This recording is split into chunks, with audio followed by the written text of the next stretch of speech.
In 1982, the heavyweight champion of horror writing, Stephen King, dropped a prescient piece of science fiction called The Running Man. Writing under his pseudonym Richard Bachman, King portrayed a near-future world of scarce resources, authoritarian government, and a state-run TV network that keeps the public distracted with gladiatorial game shows. Before Edgar Wright got hold of the book for his 2025 adaptation that stays much closer to the novel's plot, The Running Man got the Schwarzenegger treatment in 1987, which is what we're going to talk about today. Why didn't you say so? Let's make this a proper reboot of a deadly reality show where people compete for the basic necessities, shall we? I'm your host, Clint Gage, and our running man for this episode is our old Cinefix pal, Casey Redman. Hey, thanks, folks. Casey, what brings you to The Running Man? Parking tickets. Got a load of unpaid parking tickets. Some guy showed up at my house, said a lot of stuff about my debt to society, and we've got your family, and blah, blah, blah. So without further ado and no restraint on spoilers, It's time to start running!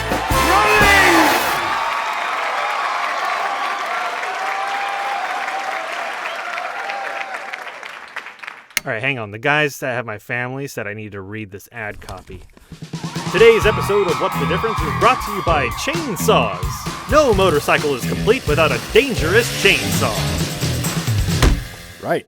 Okay, so let's start with the setting. Both the book and the movie take place in a dystopian near future. In the film, the global economy has collapsed and resources are scarce. America has become a police state, controlling every bit of information on television as well as censoring other forms of art.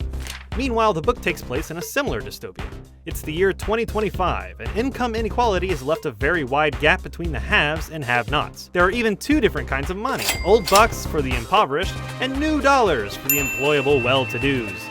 Television comes exclusively through the freebie, and while it's a government mandate to have a freebie in your home, it's still legal to not watch it. Barely.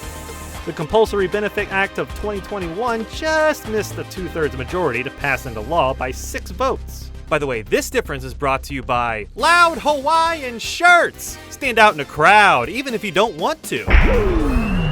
Wonderful. So, moving on to our runner. In the movie, Ben Richards, as played by Arnold Schwarzenegger at his most Schwarzeneggery, is a former cop.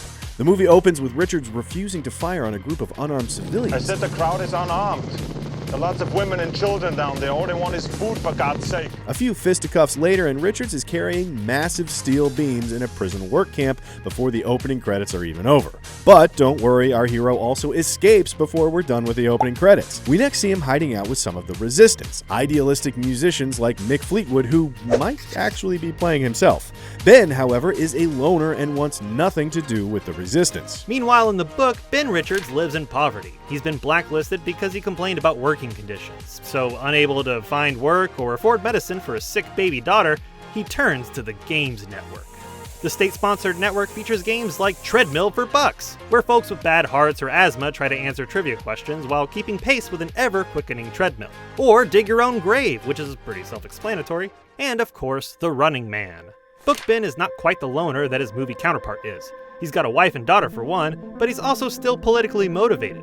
He's bitter and resentful at the current regime, rightfully blaming the government and their freebie for the current state of affairs. Now let's talk about the differences in the game itself. In the movie, the Running Man is cast with criminals. Sensational. Perfect contestant. I want him. If they can survive for 3 hours and make it through all 4 game quadrants, they get a full government pardon. The arena, made up of neighborhoods which were destroyed and abandoned in the Great Quake of '97, is also populated by stalkers, killers with outlandishly themed costumes somewhere between wrestling gimmicks and American gladiators, like Professor Sub-Zero and Buzzsaw and Captain Freedom.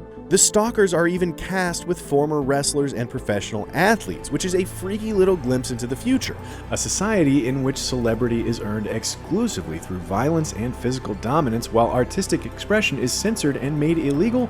Doesn't seem like such outlandish science fiction anymore. Look at this.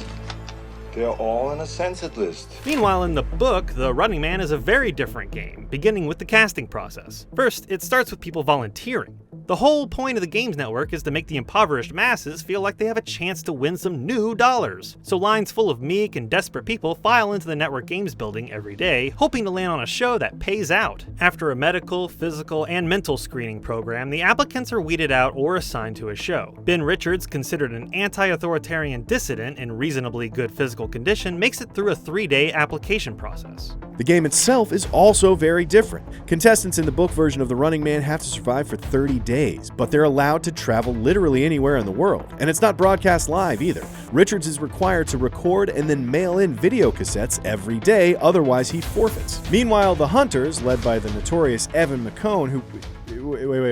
Wait, what's that? They're hunters. Yeah, but why is that one a mop?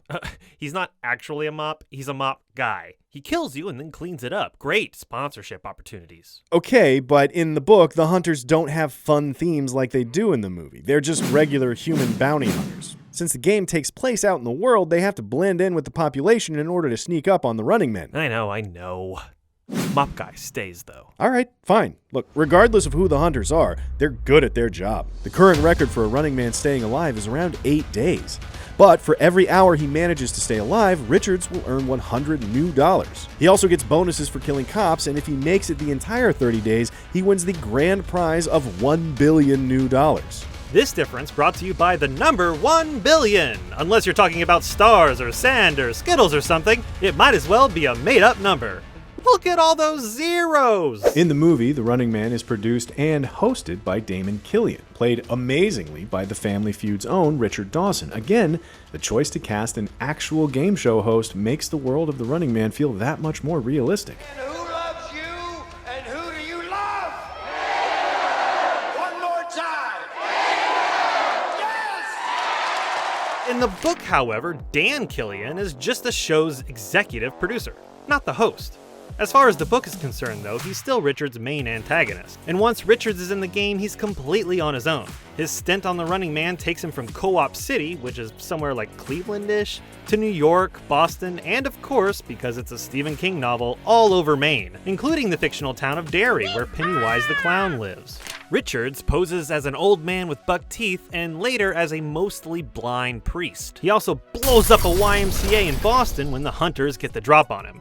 Then some kids in a local gang help him escape, but not before educating him on the current state of pollution. Turns out the gang sneaks into libraries for rich folks and learns all kinds of stuff about the government's actions and how they're literally poisoning people, as well as how they're covering it up. Richards even records a few rants about the problems on his daily cassettes that the network re-edits, in the way that ICS frames Richards in the movie. Which is a monstrous move, putting different words in somebody's mouth to make it seem like they're saying something they're really not saying, so that they seem like the bad guy. It's another prescient little bit of sci-fi that's on par with things like deep fakes and AI that we're dealing with today. It's a valuable lesson in being able to question the things that you're seeing and the source from which they're coming. We would never do anything like that here on Cinefix, nor do we think anybody in any position of authority would try and pull any shenanigans. Everything is fine. You know what I mean? It's almost as bad as forcing us to put a mid-roll ad right here. Did you get one, or is your... Sometimes they skip them. Movie Richards, meanwhile, is saddled with Laughlin and Weiss, the two members of the resistance he escaped from prison with, as well as Amber Mendez, the woman he took hostage earlier in the movie who got busted while trying to swipe the video evidence that proves Richards' Butcher of Bakersfield video was edited to make him look like a killer. Ooh, I got a copy of that too. Okay. This difference brought to you by labels. Clearly labeling your incriminating evidence since sometime in the 1800s, probably. That's a good one. I love labels. Yeah, who doesn't?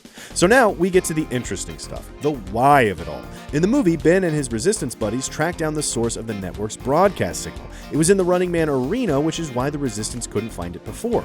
Ben, seeing a chance to do some good, decides to stop being a loner and joins the aged-up drummer of Rock and Roll Hall of Fame band Fleetwood Mac to take down the network and their fake news. Meanwhile, in the book, Ben never finds a new mission. He never has any illusions that he'll ultimately survive the Running Man. His purpose is to solely live long enough to earn money that will go back to his wife and daughter. He, like his movie counterpart, holds a woman hostage, forcing Amelia Williams to drive him through Maine, and it's here that Ben proves to be a cagey and resourceful runner. He uses the network's media coverage against them, basically publicizing his whereabouts and the fact that he's got a hostage. When everybody turns out to watch the motorcade, O.J. Simpson style, a class war breaks out between the rich on one side of the street and the poor on the other, and the cops in between. And this is really the difference between these two versions of the story. In the movie, Ben Richards is a reluctant hero for a resistance that's just trying to get the truth on the airwaves again, fighting against a network that's pacifying a bloodthirsty audience into submission. Don't touch that die. The book, meanwhile, goes a whole level deeper.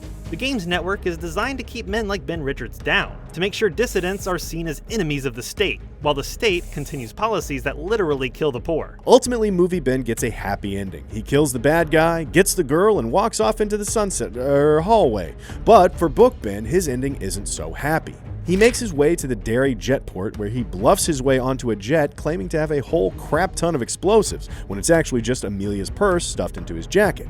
And as he makes his final stand on the jet, he learns that his wife and daughter were killed by an angry mob over a week ago, almost immediately after Ben started his run. So without a reason to keep running, Ben decides he's done. He kills the plane crew, including Chief Hunter Evan McCone, and takes a beating while he does it.